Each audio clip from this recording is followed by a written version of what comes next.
mais uma vez cá estamos, bem-vindo a mais um vídeo. Hoje temos o nosso vídeo 13 e hoje no vídeo 13 vamos falar sobre as embarcações que eram utilizadas nos descobrimentos marítimos, na expansão marítima portuguesa e também na vida a bordo destas embarcações que os portugueses usaram, não é, para fazer as suas descobertas. Ora bem, então no nosso manual temos então aqui a vida a bordo, como é que era a vida a bordo então desta situação. Ora bem, antes de mais, e no primeiro parágrafo é o que se nos está a falar, o que é que permitiu aos portugueses, para além de estarmos virados para o mar, o que é que nos permitiu sermos os primeiros, os pioneiros, digamos, nestas navegações? Ora, várias coisas. Se recordam anteriormente, quando falámos da invasão muçulmana, dos muçulmanos que invadiram a Península Ibérica, lembram-se que quando falámos nisso também falámos que os muçulmanos trouxeram os seus conhecimentos. Os muçulmanos eram muito avançados nas ciências, na matemática, na astronomia, na cartografia, fazerem as cartas náuticas, os mapas, não é, no fundo, a matemática, e então todos esses conhecimentos e até instrumentos náuticos que eles trouxeram, a bússola, o astrolábio, a balestilha, o quadrante, eram instrumentos de orientação no mar através dos astros. Não é porque em alto mar, efetivamente, não se tem noção, às vezes, onde se está, porque não se vê nada, só se vê a água à volta. E então eles utilizavam muitas vezes os astros e até à noite para se regular um bocado no mar, era um bocado como se fosse o seu GPS. Ora, cá está, tudo isso foi ajudando nesta evolução. Inicialmente, fala aqui no livro que se fazia uma navegação de cabotagem. Cabotagem é sempre perder a costa de vista. Ou seja, os barcos não se afastavam muito da costa. Estavam no mar, mas estavam sempre com terra à vista, sempre com a terra à vista. Ora bem, isto não permitia muitas vezes que eles conseguissem passar determinadas situações. Estou-me a lembrar, por exemplo, do Cabo Bujador, que eles chegavam lá e os barcos encalhavam nos recifes, que eram aquelas rochas debaixo d'água. Hoje os barcos têm tecnologias, conseguem detectar, têm radares, conseguem ver a profundidade. Na altura isso não era possível, e então eles não sabiam que estavam rochas debaixo d'água, os barcos batiam, rompiam os cascos, às vezes afundavam, outras vezes havia os baixinhos de areia, que era a profundidade que era menor, e os barcos encalhavam na própria areia, o fundo do mar era mais alto, digamos, a profundidade mais pequenina, e então tudo isto era difícil. E então, com todos estes instrumentos, estas navegações, eles aventurarem-se para irem mais para alto mar, afastarem-se mais da costa, deixarem a navegação de cabotagem, que era muito utilizada também para a pesca, que eles utilizavam para pescar.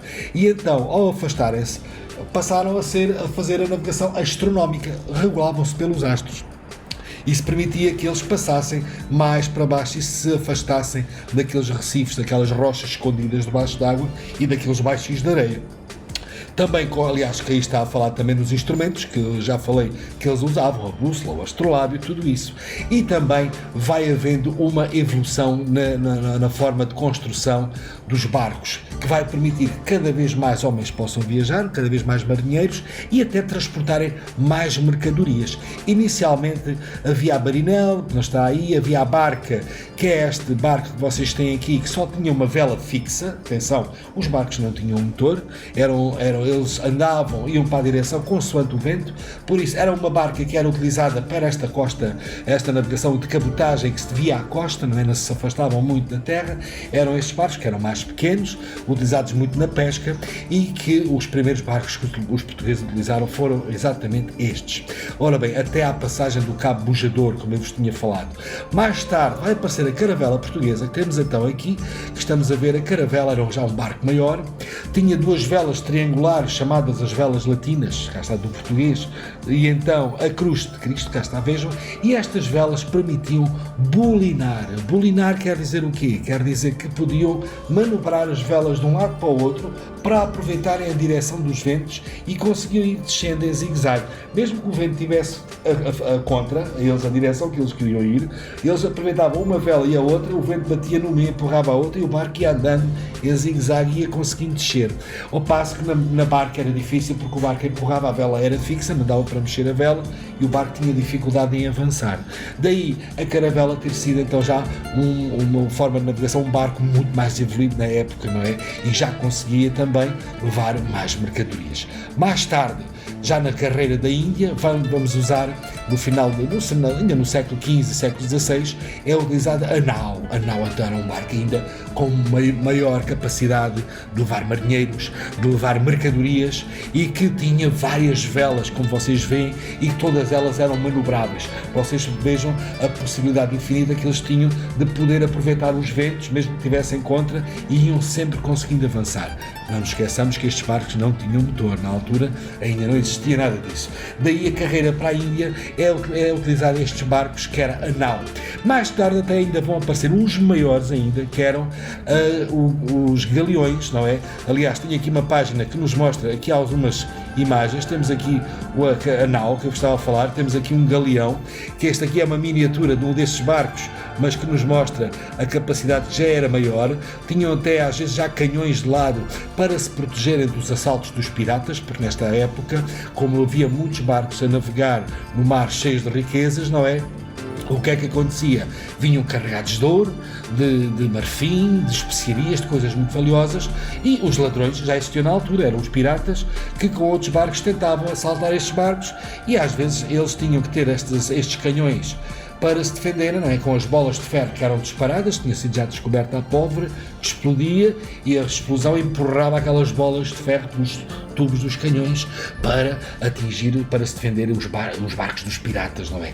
Que eram os assaltantes, os ladrões desta época, eram os galeões. Ora bem, a vida a bordo, na página seguinte, ora bem, temos a parte da religiosidade, não é? Aqui, a parte de religião ia sempre, pelo menos um capelão, era como se fosse um padre que ia a bordo, fazia umas missas, umas rezas, os marinheiros estavam doentes, ou porque para melhorar os ventos, as correntes marítimas, para ajudar na navegação. As pessoas eram muito religiosas, tinham muita fé, acreditavam muito nisto, e então o capelão era essencial ir a bordo. A tripulação às vezes não era fácil, como dizem no livro, não era fácil arranjar marinheiros. Porquê? Porque era um perigo, era uma aventura muito grande, não é? Vamos relembrar que de Portugal à Índia, na altura, eram 10 meses no mar, não é? Está bem, iam atracar de vez em quando à costa, iam-se abastecer, mas era muito tempo de viagem, era quase um ano. Ora bem, os homens, às vezes, ou os que eram casados, deixavam as mulheres e os filhos, era difícil. Os que fossem solteiros, ou porque tinham namoradas, ou porque também tinham a sua família, e além disso, muitos deles morriam, não é? Podiam ficar doentes por uma infecção e podiam morrer, não é? Era uma aventura grande, daí não era fácil. Mas mesmo assim, uma armada às vezes chegava a ter 800 homens, como diz aí no livro, e que uma armada era um conjunto de vários barcos, não ia só um, às vezes iam 2, 3 barcos a caminho da Índia, porque claro, era uma viagem grande e quanto mais barcos que fossem, também mais mercadorias iriam trazer. A tripulação tinha os especialistas, que eram pessoas que tinham funções muito específicas, não é? Desde o capitão, o piloto, o mestre, o capelão, o escrivão, que era um homem que escrevia, fazia o diário de bordo, era um diário de todos os dias, o que se passava no barco, quem se morreu alguém, quem é que morreu, o que é que eles viram, o que é que eles descobriram, se atracaram o barco em algum sítio, ou seja, era o diário de todos os dias, como quem faz o sumário dessa aula e vai escrever no sumário o que é que foi a matéria desse dia. Aqui era exatamente a mesma coisa. E depois tinham os marinheiros, né, outros do dia-a-dia do barco. Aliás, aí em baixo temos uma nau como se tivesse sido cortada, para conseguires perceber como é que era uma nau por dentro. Vê-se que eles levavam esses tóneis ou pipas com azeites, com águas, com vinho também, com comidas, animais vivos, não é? Porque no fundo os animais vivos é para eles irem matando ao longo do caminho, irem comendo, porque quem vai para o mar tem que se aviar em terra, não é? E então tinham que levar comida que desse para muitos dias, para meses, até voltarem a atracar, era difícil. E depois havia os carpinteiros para arranjar alguma coisa de madeira do barco que se tivesse estragado, os tanoeiros, que eram os homens que faziam os tóneis, que eram essas pipas onde eles guardavam os líquidos, as águas, os azeites, os vinhos, ou outros líquidos quaisquer. Pronto, os calafates, que eram os homens que faziam os isolamentos, quando havia o isolamento começava a entrar água, eles com as resinas das árvores também faziam, até a cera das abelhas das colmeias era aproveitada para fazer a calafetagem dos barcos, que era para não entrar água entre as tábuas de madeira, que tinha que ser tudo isolado, não é? Os tanoeiros, que eu já falei, e que esses homens eram essenciais. Depois, os tempos livres, fala aí também nos tempos livres. Eles às vezes jogavam às cartas, cartas, aos dados, os jogos do azar, umas coisas do género, cantavam, dançavam, às vezes faziam umas desinfestações dos barcos com uns fumos de enxofre e de alcatrão, mas pronto, se calhar o efeito não era assim tão grande, mas sempre ajudava alguma coisa. Descendo aqui um bocadinho, as mercadorias que eram transportadas nas naus. Ora bem, da África já sabemos que eles traziam as coisas que valiam muito, que era o ouro, o marfim, os dentes dos elefantes, a malagueta, que era muito apreciada na comida, e os escravos, os coitados dos escravos, que eram comprados, não é? Eram homens que eram comprados para trabalhar, não é? Eram comprados como se fossem comprar um animal, não é? Era uma coisa horrorosa. Também da Índia vêm as especiarias como o cravo, a cabecinha, a canela, o açafrão, o caril, as pimentas, que se calhar as mães utilizam na confecção da comida. Também temos as porcelanas, que eram louças muito finas, tecidos de seda, não é? Perfumes que os indianos já faziam, vejam lá, perfumes, que eram os produtos mais apreciados da Índia. Do Brasil vão vir também madeiras muito, muito boas, o pau-brasil, por exemplo, que era uma madeira muito resistente, que dificilmente apodrecia ou que metia bicho, não é? Pronto, também as aves exóticas, os papagaios, os tucanos, que eram animais que tinham cores fabulosas que não havia cá, não é? Em Portugal, são animais de países exóticos, não como o nosso, outro tipo de clima, e que eles traziam essas aves e as vendiam, que eram muito apreciadas cá em Portugal.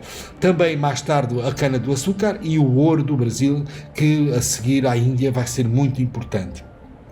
A alimentação, com o que é que eles comiam nos barcos? Ora bem, como eu vos disse, eles tinham que se aviar em terra, né? Quem vai para o mar avia-se em terra. Daí, o que é que eles levavam? Água, levavam vinhos, um biscoito, que era uma espécie de um pão feito com uma farinha de trigo, que era cozido muitas vezes, aquilo fazia com que resistisse durante muitos dias até ser comido e não se estragava facilmente. Vinagre, azeite, carne salgada, cá está, o sal conservava o peixe, conservava a carne, peixe seco também, feijão, grão de bico, enfim, várias coisas. Também transportavam, como vocês veem aqui na imagem, vários animais que eles iam matando ao longo da viagem para se alimentarem, coelhos, galinhas, cabras, que eles adoravam. As doenças, temos agora aqui as doenças e temos aí um ratito. Pois é, os ratitos, já falámos da peste negra em tempos, lembram-se dos ratos? O papel que os ratos tiveram na peste negra, e aqui voltam a ter um papel importante. Porquê? Porque os ratos entravam nos barcos, porque eles antes, no dia em que abalavam para o mar, nos dias anteriores a esse, tinham que abastecer o barco de comidas, de águas, de azeites, de vinho, tudo o que eles precisavam para muitos dias. Ora bem, os ratos durante a noite, as noites antes deles partirem, os barcos estavam atracados nos portos, nos cais com aquelas cordas, e os ratos cheiravam-lhe a comida e entravam para os barcos, ora bem. E então abalavam com os marinheiros, os ratos temiam. O que é que acontece? Uma das doenças, então, que acontecia, como eu também estava a dizer, era o escorbuto, que era também a doença o mal das gengivas, que era a falta de uma vitamina, que é a vitamina C, que nós hoje sabemos que encontramos vitamina C, por exemplo, nas laranjas, não é? O que é que acontece? Os ratos que iam no barco, os desgraçados, eram comidos pelos marinheiros. Sabes porquê? Porque eles sabiam que todos os seres vivos têm vitamina C. Então comiam os ratos, para irem buscar a vitamina C que precisavam. Eles nem sabiam que as laranjas tinham vitamina C, mas sabiam que os seres vivos tinham, então comiam os ratos. O problema é que curavam-se do escorbuto, do mal das gengivas, a tal pus que aparecia nas gengivas e que dava muitas febres altas, e eles deliravam e viam as sereias, mas curavam-se do escorbuto, comiam o rato, mas passado uma semana ou duas ficavam doentes com outras doenças. Porquê? Porque, como sabes, os ratos são portadores de muitas doenças que podem transmitir aos seres humanos, até como, por exemplo, a peste negra, que era um tal piolhinho que vivia no pelo do rato. Os ratos não sofriam de peste negra, transportavam, era o micróbio. Ora, como podes ver, os ratos acabavam por ser comidos, mas eles acabavam por ser enganados e curavam-se de uma coisa, faziam mal a outra. Por sua vez, no curioso, e para terminar este vídeo engraçado sobre a vida a bordo das embarcações, as mulheres, coitadas, vejam lá a forma de pensar nessa altura, não eram permitidas nos barcos. Havia aquela superstição, uma superstição, não é? Que acreditavam numa coisa que se acredita, mas não se tem certeza, mas eles acreditavam que as mulheres davam azar nos barcos. Então eram proibidos as senhoras entrarem nos barcos e irem para estas aventuras, estas viagens dos descobrimentos. Algumas, que até fala aí no livro, às vezes para acompanhar os seus familiares, ou seja, o seu marido ou o seu namorado, disfarçavam-se de homem. cortavam o cabelo curtinho e tentavam passar despercebidas. Se calhar umas eram apanhadas, outras não, depende. Mas que, vejam o disparate, as mulheres não eram permitidas nos barcos, dava azar. Enfim, bem, e por aqui fico. Espero que tenhas gostado do vídeo. Se não percebeste alguma coisa, volta a ver. Pronto, isto também é simples. Pronto, e depois iremos ver o resto da matéria. Então, até à próxima.